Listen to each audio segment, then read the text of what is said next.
Anda masih menyaksikan MNC News Now bersama saya Wilson Purba. Pemirsa, Menteri Kesehatan Budi Gunadi Sadikin menyatakan saat ini terjadi peningkatan kasus COVID-19 di Indonesia. Meningkatnya kasus terutama pada varian baru turunan dari varian Omikron.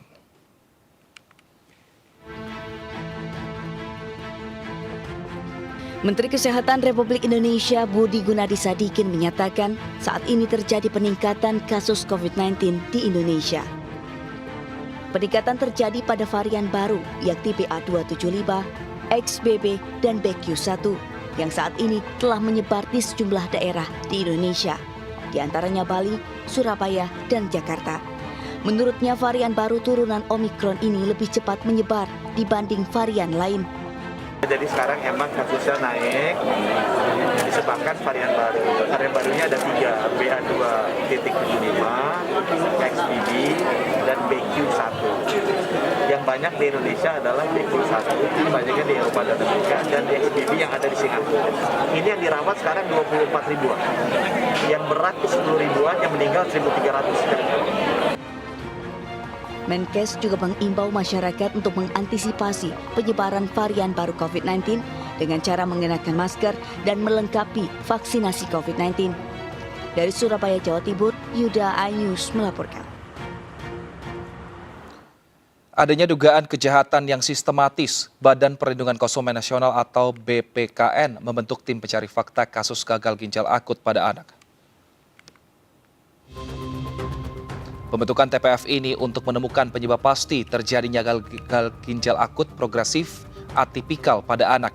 BPKN menilai dugaan kejahatan sistematif itu tidak hanya melibatkan pelaku usaha saja, tetapi juga pada kelalaian sistem pengawasan pada peredaran obat-obatan. TPF mendorong agar Badan Pengawas Obat dan Makanan dan juga Kementerian Kesehatan bertanggung jawab terkait kasus yang telah menyebabkan 194 anak meninggal dunia. Hingga 5 November lalu, pemirsa, tercatat sebanyak 324 kasus gagal ginjal akut yang tersebar di 28 provinsi. Pasien yang mengalami gagal ginjal akut ini diduga disebabkan obat-obatan kimia yang merupakan cemaran dari pelarut obat sediaan cair atau sirup.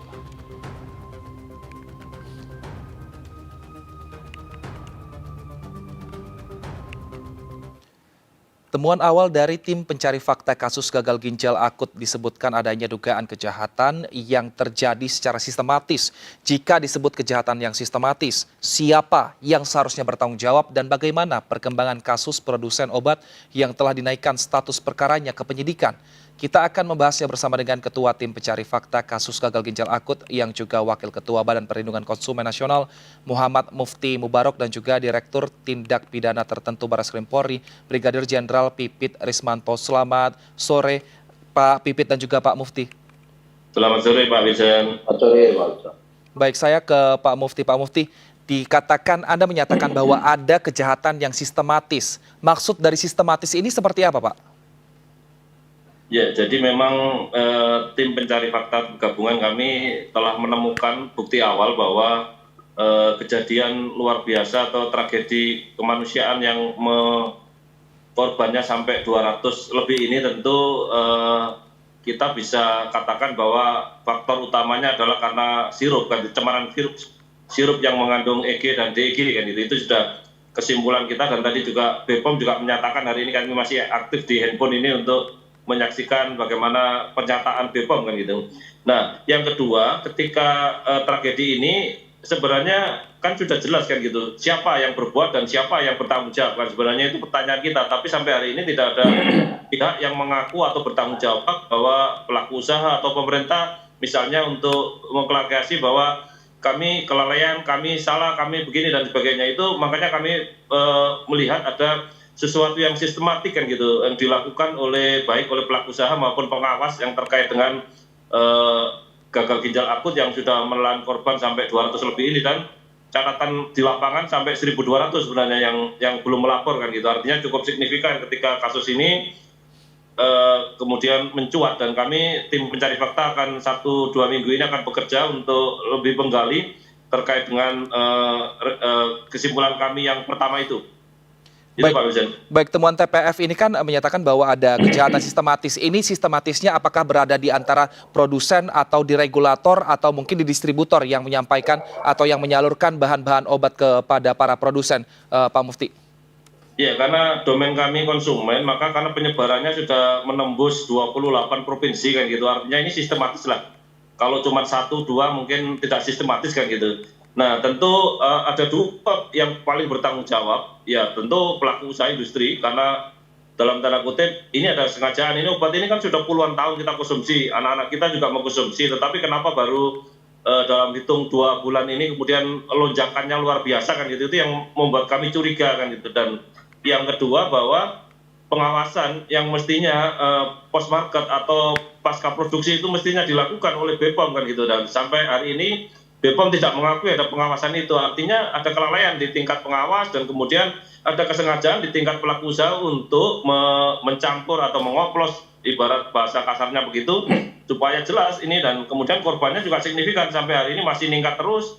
Korban juga sudah berdatangan ke kantor kami, dan sampai kami kemudian bagaimana melindungi saksi dan korban, karena mereka juga takut nanti bagaimana, dan ini menjadi domain kami ketika bicara tentang konsumen, karena ini sudah meninggal, yang dirawat bagaimana, tidak ada yang berpikir itu, masih menganalisa tentang bagaimana obat-obat itu kan gitu. Itu yang menurut saya substansi, bukan soal yang penyebab-penyebab, tetapi bagaimana menangani kasus yang sudah meninggal ini kan, itu mesti lebih penting dari semuanya. Baik, ada dugaan kesengajaan di produsen obat, Pak Mufti. Apakah Pak Pipit maksud kami, apakah ini menjadi salah satu hal yang membuat status peningkatan perkara di produsen obat dari penyelidikan ke penyidikan, Pak Pipit? Terima kasih Pak Wilson, selamat sore Pak Mufti.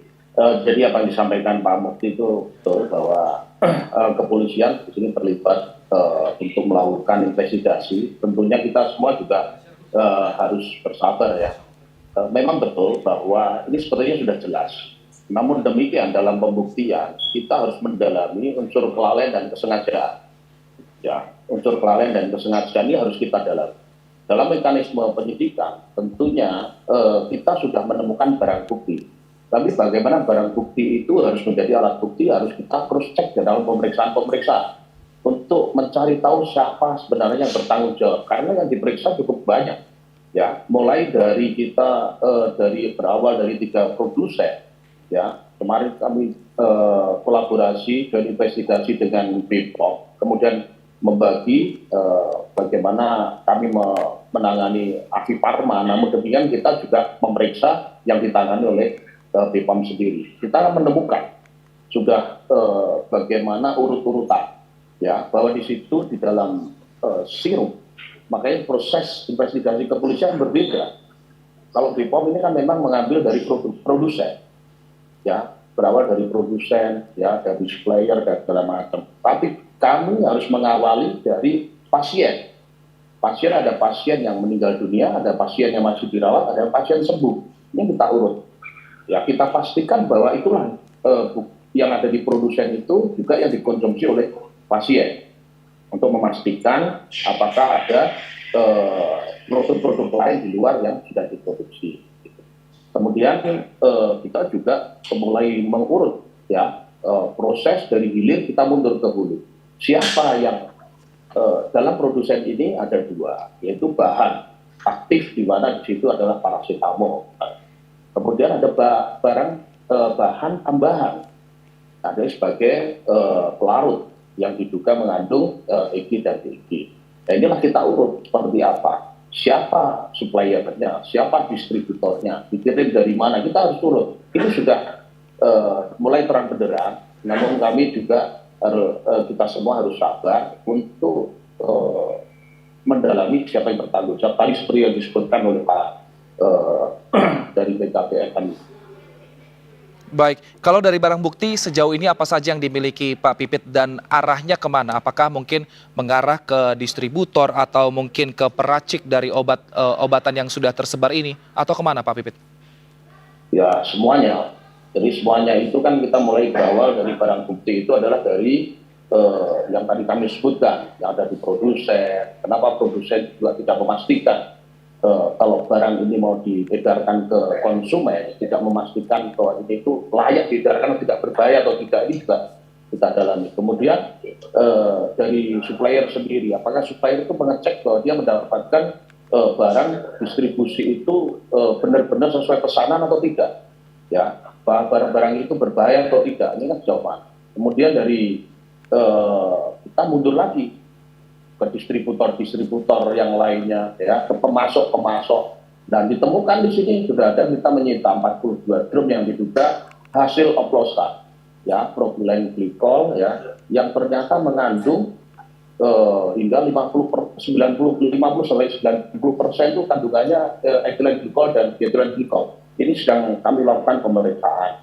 Karena di sini kan yang ada staf-stafnya, jadi kami juga harus mendapatkan siapa yang bertanggung jawab di perusahaan itu juga, ya. Kemudian juga hari ini kami juga minta keterangan dari BPOM sendiri, ya, pejabat-pejabat yang terkait masalah pengawasan dan mutu, ya.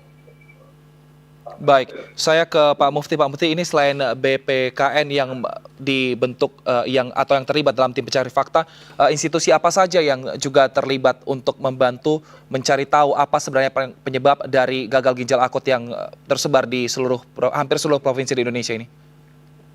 Ya, jadi kami, karena kemarin kami rapat dengar pendapat dengan DPR, tentu ini desakan dari DPR untuk BPKN melakukan tim pencari fakta. Kami kemudian buka posko di seluruh Indonesia, dan kemudian melibatkan stakeholder terkait dengan gagal ginjal akut, GG apa kayak gitu.